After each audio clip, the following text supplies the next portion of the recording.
Hey guys, so today we'll talk about the cobb-douglas production function, and more specifically the maximization. What does that mean? So any company wants to do one of two things. They either want to make as much as possible or they want to spend as little as possible. Today we'll look at what happens when a company wants to maximize production or make as much as possible of their product. So let's get started with what we already know. We know that the production function is given as Q equals K times capital and labor.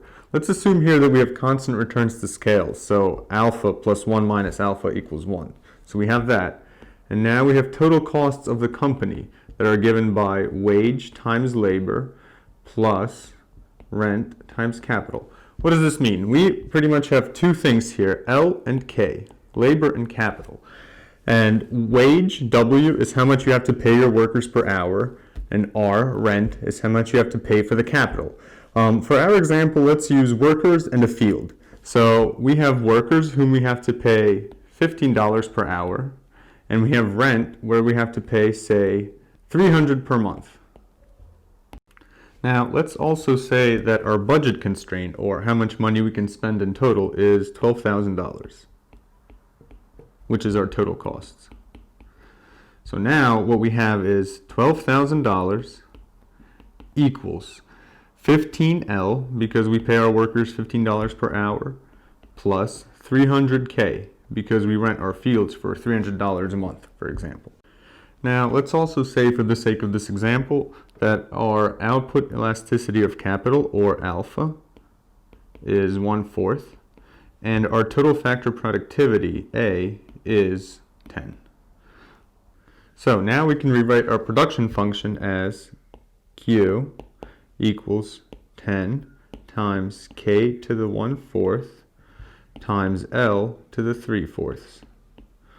And our condition, our budget constraint, is 12,000 equals 15L plus 300K.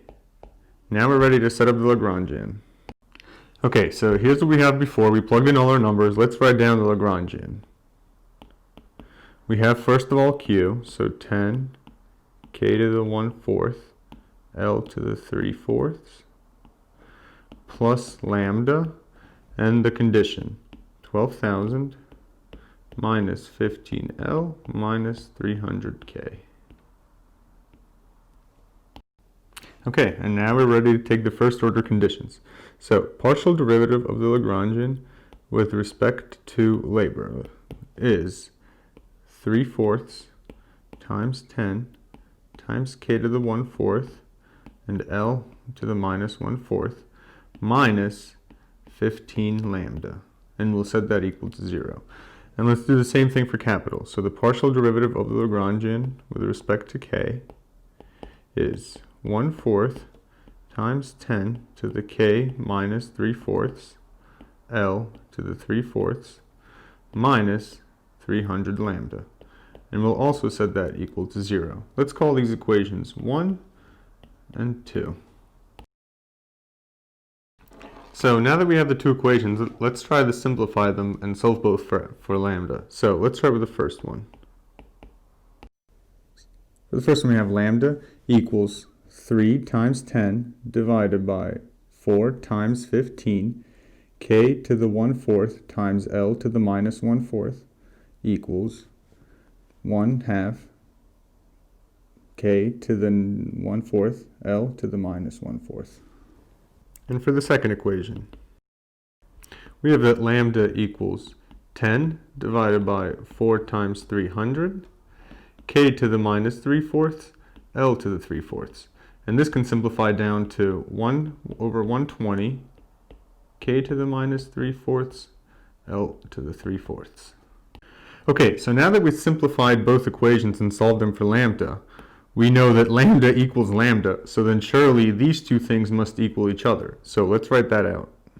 So what do we have? We have that 1/2 K to the 1/4 L to the minus 1/4 must equal 1 over 120 K to the minus 3/4 L to the 3/4.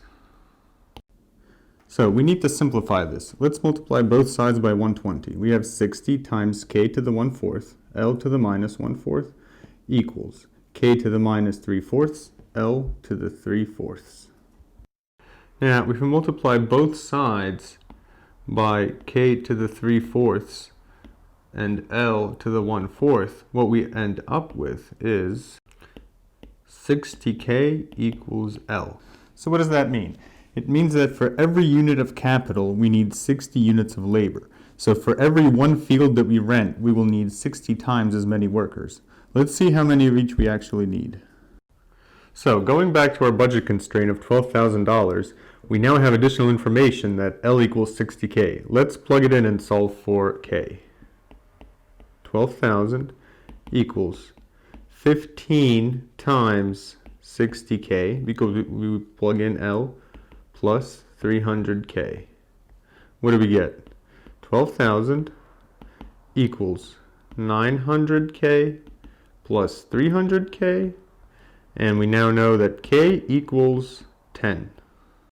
So if we know that we need 10 fields, how many workers do we need? Easy, we already solved for that. So L equals 60k, or 60 times 10, 600. So we now know that under the constraint of $12,000, under these conditions of $15 per hour and $300 per field, to get the maximum amount of crop, we need to rent 10 fields and we need to hire 600 workers. Let's show graphically what we just solved for. So we have the budget constraint of $12,000. And at the two extremes, if we only just use labor, we would have 800 workers and no fields. And at the other extreme, we would have 40 fields and no workers. Either case doesn't work. So what we did here is we maximized it. But what do we maximize? If you look at the graph here, these are contour lines of our production function. And the way to read contour lines is like this on a map, where each line means an increase in elevation. Now, because the production function is a function of two variables, the elevation is the output of the function, so it would be almost coming out of the screen. So you can look at this like a mountain. And what we did was we found the exact point of L equals 600 and K equals 10, where the flat line of the budget constraint meets the curve of the upwards production function.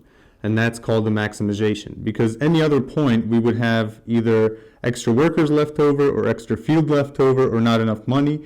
But this is the exact point where the two meet, meaning we maximize both functions. Hope you guys enjoyed this video. For more economics topics, click here. Don't forget to subscribe.